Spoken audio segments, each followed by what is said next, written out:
Hello and welcome back to another Toronto video. In today's one, we're at the Timothy the Archie Adventures issue number 38, and this issue was actually pretty good. Now, this issue is tied in with the Mighty Mutant Animals Volume 2 miniseries. Well, I guess it's a miniseries sort of thing. I'm not too sure, but either way, it's... Yeah, I've forgotten about this little story arc because I remember there was something like this, but I've forgotten specifically what really went down. And from what I can remember, I got a feeling that the next 2 or 3 issues is going to get a lot worse because they try to keep merging the series with the Mutant Animal one, and I've never read the Mutant Animal one, so this is going to get a lot more confusing. But either way, this one we do get to see the Mutant Animals, they're there, and it's pretty nice to see them, and also get to see the return of Noel, and he says a very questionable thing. I don't know how they got away with it. And then, yeah, so let's get into this one. Yeah. Oh boy. So we do first start off with the turtles. They're still in Cuddly's mouth, traveling back to Earth. And I don't think they ever explain whereabouts they get dropped off. But that's when we cut over to the mutant animals, and they're all being defeated by these skeleton guys. And we do get to see Leatherhead. He's like the last one standing with this lady called Azrael.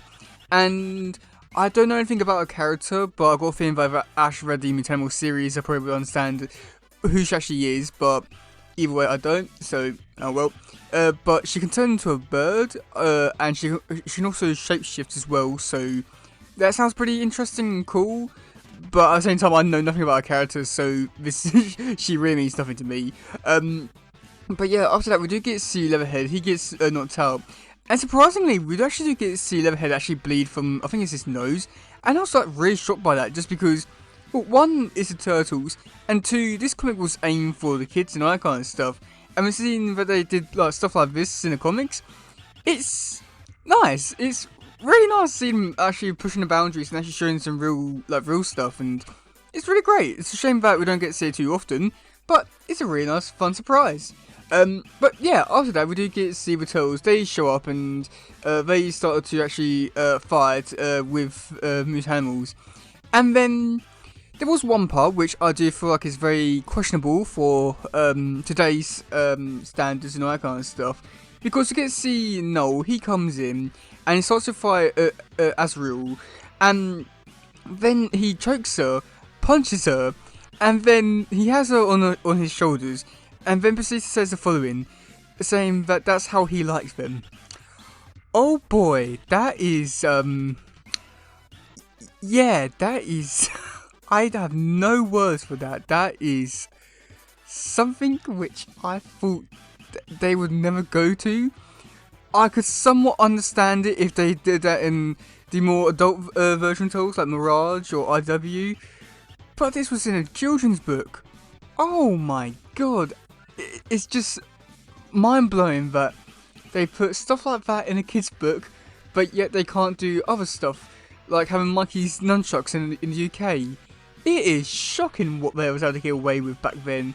But either way, Noel, he takes Azrael into this cave, and then he starts to meet up with these skeleton guys, and I have no clue who they are or what they want or anything like that, so it's just so weird that they just show up and be like, oh yeah, do you have the girl? And he's like, oh yeah, don't worry, I've got it covered. Yeah, that's how I like her. Oh god, this is getting worse the more I talk about it. But yeah, either way, we do get to see the turtles and mutant animals. They're still fighting these skeletons, and Leatherhead, he wakes up and he kills one of them as well.